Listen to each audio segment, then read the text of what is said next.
I always get this feeling that this is not an ordinary synagogue. You have visitors from all over, so it adds a little bit of pressure to each week. You never know who's coming. We had the ambassador, Israel's ambassador to the United States here for a whole 5-6 hours with us.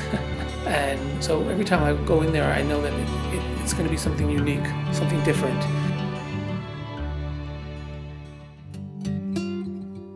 I had been a rabbi in Los Angeles and Beverly Hills for 15 years, and I felt like it was time to come back to the East Coast. I had been a rabbi in Portland, Maine before, so I've been to New England. I'm familiar with the New England environment. So I started to look around for work. Then when I saw that the Touro synagogue was looking for a rabbi, I felt that that would be a good match for me, because I'm very interested in Jewish history, in American Jewish history. When the synagogue opened, these charity boxes were given as a gift from the synagogue in England, the Rabbi Marc Synagogue. It's a famous synagogue. It was built in the 1500s, and they donated these charity boxes to Touro, and we're still using them. So these are the original boxes that we use for charity. These over here, these columns, are set up to represent the 12 tribes of Israel. So you'll see the different columns representing, and these are original tree trunks. Oh, wow. They were just regular tree trunks. They were brought in here, so these are all original.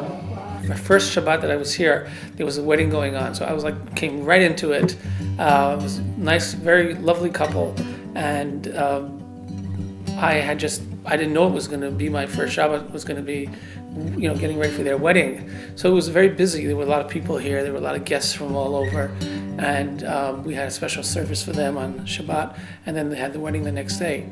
So I didn't officiate at the wedding or anything, but because they didn't really know me that well because I was brand new. But we did officiate on the Shabbat beforehand, and we got to know the couple. Now, Rosh Hashanah and the high holy days in synagogues are usually one of the busiest times of the year. Nighttime in Yom Kippur, we turned off all the lights and just had the candles blazing, and it was very emotional, considering that this is the oldest synagogue building in the entire country. And here we were just using the candles like they had done originally, because we have the original candlesticks. Everything's original there. So it was a very emotional time, but the high holidays went very well. These brass candlesticks are all original from 1766. So everything here that you're seeing is original, including this 500-year-old Touro, which is one of the oldest things that are one of the oldest Torahs that you'll find anywhere. And it's still in very good condition. The original people came here in the 1600s, and they were wandering Jews because they left from the Spanish Inquisition. They left Spain and Portugal, and they were traveling all around the world, literally. They ended up in places like Barbados and Jamaica and Curacao and all these different islands in the Caribbean. And I think that what we understand is that there were two primary reasons why they came to Newport. Number one was because of the religious freedom here, because Roger Williams, John Clark, and Ann Hutchinson, they already had that reputation in Rhode Island. And number two, because a lot of them were businessmen, and the harbor here was just a natural harbor. They were able to bring their goods in. So they settled here. They didn't know what was going to happen. They didn't know what it was going to be like. And when they started to see that they had a glimmer of hope here, that things might be different than the old country where they came from, they decided they needed a sanctuary for their families and the community. And they reached out to all their networks and contacts that they had all over the world. And this is before the age of the internet. Because they had been traveling from place to place, they had contacts everywhere.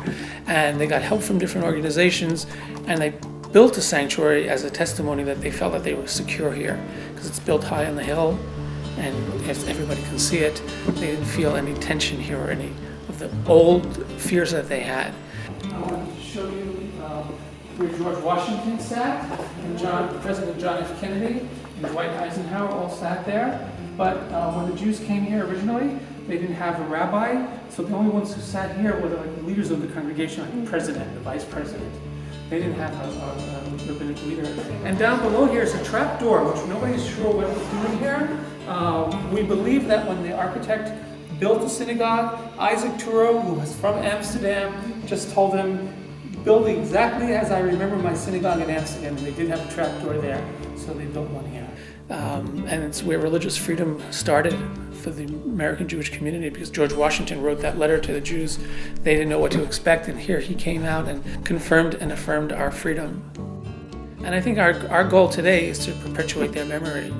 That's why we try not to change the synagogue at all. We try to keep the same architecture. We don't do much to it. We try to keep the same customs that they came. So basically, we see ourselves as maintaining the synagogue that they started, this historic synagogue. As rabbis, we are always trying to enhance and grow our congregation. So when you're a rabbi, you do a lot of little different things. Sure, you're a spiritual leader, but you're also trying to make the congregation take it to the next step, to the next level. I think that we've made some good progress since I've been here. We started a Hebrew school. We started a special program for young kids called Tat Shabbat. We opened up a restaurant here that's kosher. So I feel like we've made progress, but I feel like there's still challenges ahead, like there are in all organizations. We need to perhaps organize our programs to be more of a cohesive structure, so it's more organized. So there's work to be done. When you have a community, one of your goals is to try to gain more members. And Rhode Island has had some economic problems, so it's been tricky to get people to move in.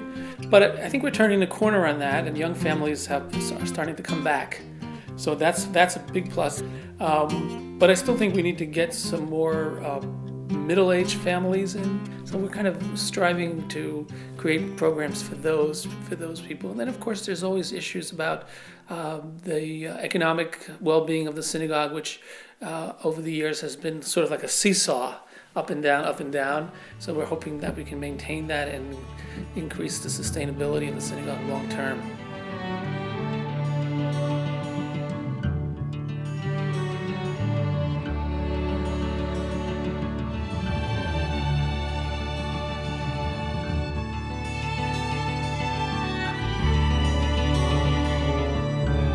And our goal is to keep it going.